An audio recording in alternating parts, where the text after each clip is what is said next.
வணக்கம் நண்பர்களே, இந்த வீடியோவில் எதை பற்றி பார்க்க போகிறோம் அப்படின்னா டிஎன்டிஇடி 2025 பேப்பர் 2ஓட உளவியலில் கடந்த வருடங்களில் கேட்கப்பட்ட கேள்விகள் தான் பார்க்க போகிறோம்.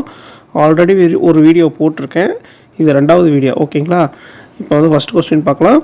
ஃபஸ்ட்டு கொஸ்டின் பார்த்தீங்கன்னா, கனவுகள் ஆய்வு என்ற நூலை வெளியிட்டவர் யார் அப்படின்னு கேட்டிருக்காங்க.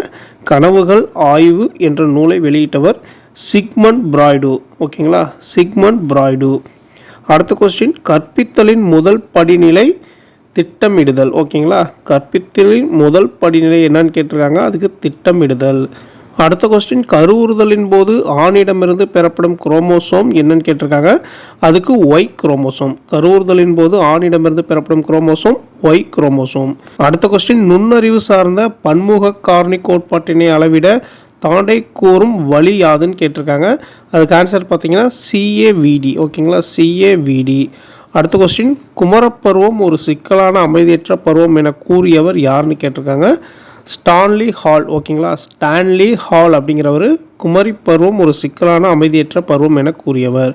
அடுத்த கொஸ்டின், உட்கட்சி மூலம் கற்றலை முதலில் விளக்கியவர் கோலர். ஓகேங்களா, உட்கட்சி மூலம் கற்றலை முதலில் விளக்கியவர் யாருன்னு கேட்டிருக்காங்க, ஆன்சர் பார்த்து கோலர். அடுத்த கொஸ்டின், நுண்ணறிவு முதிர்ச்சி பொதுவாக முழுமை பெறும் வயது வந்து 15 முதல் 16. ஓகேங்களா, நுண்ணறிவு முதிர்ச்சி பொதுவாக முழுமை பெறும் வயது கேட்டிருக்காங்க 15 முதல் 16. அடுத்த கொஸ்டின், ஆளுமையை அளவிட பயன்படும் மிக பொருத்தமான முறை வந்து சுயசரிதை.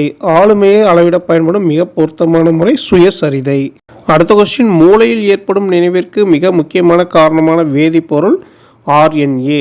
மூளையில் ஏற்படும் நினைவிற்கு மிக முக்கியமான காரணமான வேதிப்பொருள் வந்து ஆர்என்ஏ. அடுத்த கொஸ்டின், ராபர்ட் காக்னே என்பவரது கூற்றுப்படி கற்றல் என்பது எத்தனை படிநிலைகளை கொண்டதுன்னு கேட்டிருக்காங்க, 8 படிநிலைகள். ஓகேங்களா, ராபர்ட் காக்னே என்பவரது கூற்றுப்படி கற்றல் என்பது 8 படிநிலைகளை கொண்டது. அடுத்த கொஸ்டின், நினைவின் முக்கிய 2 வகைகள் கேட்டிருக்காங்க, ஒன்று எஸ்டிஎம், இன்னொன்று எல்டிஎம். நினைவின் முக்கிய 2 வகைகள் எஸ்டிஎம் அண்டு எல்டிஎம். அடுத்த கொஸ்டின், குழந்தையை குழந்தையாக கருத வேண்டும் என்று கூறிய வந்து ரூசோ அப்படிங்கிறவர் குழந்தையை குழந்தையாக கருத வேண்டும் என்று கூறியிருக்கார். ஓகேங்களா.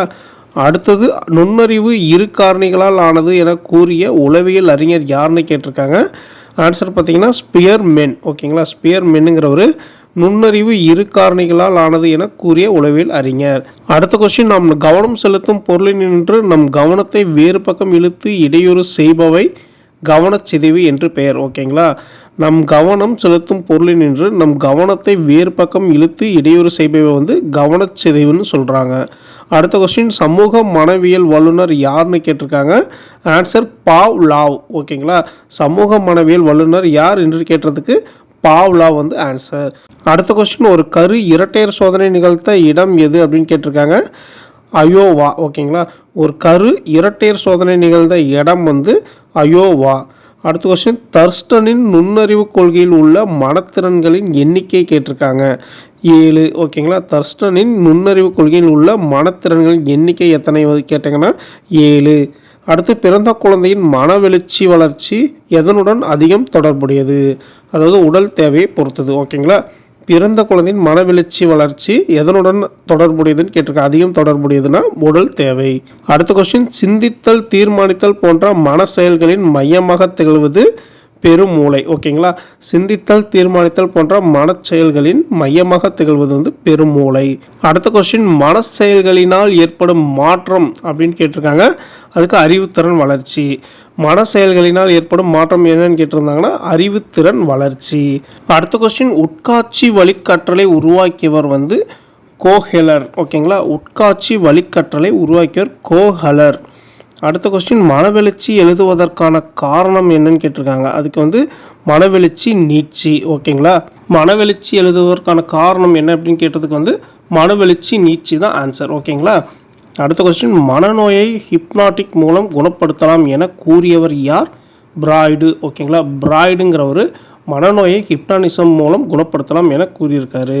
அடுத்த கொஸ்டின், புலன் பயிற்சி கல்வி முறையை புகுத்தியவர் வந்து மாண்டிசோரி. ஓகேங்களா, புலன் பயிற்சி கல்வி முறையை புகுத்தியவர் மாண்டிசோரி.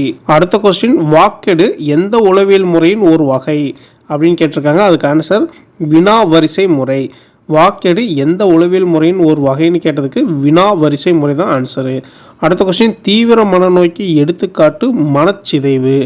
தீவிர மனநோய்க்கு எடுத்துக்காட்டு வந்து மனச்சிதைவு. அடுத்த கொஸ்டின், ஆரம்ப கல்வி வயதினரின் பருவம் எதுன்னு கேட்டிருக்காங்க. ஆரம்ப கல்வி வயதினரின் பருவம் எதுன்னு கேட்டதுக்கு ஆன்சர் பின் குழந்தை பருவம். ஓகேங்களா, பின் குழந்தை பருவம்.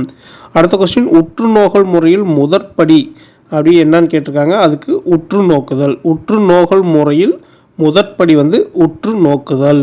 அடுத்த கொஸ்டின் பார்த்தீங்கன்னா, குழந்தைகள் தர்க்க முறை சிந்தனை வளர்ச்சியினை எதன் மூலம் ஆரம்பிக்கின்றனன்னு கேட்டிருக்காங்க. அதுக்கு ஆன்சர் பார்த்தீங்கன்னா அனுமானம்.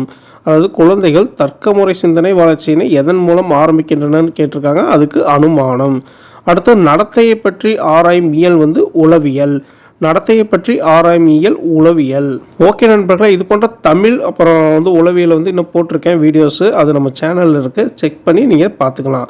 இந்த வீடியோ உங்களுக்கு யூஸ்ஃபுல்லாக இருந்தால் நம்ம சேனலை சப்ஸ்கிரைப் பண்ணிவிட்டு அப்படியே பெல் பட்டனை கிளிக் பண்ணிவிடுங்க. அப்படியே ஒரு லைக் போட்டுருங்க. தேங்க்யூ.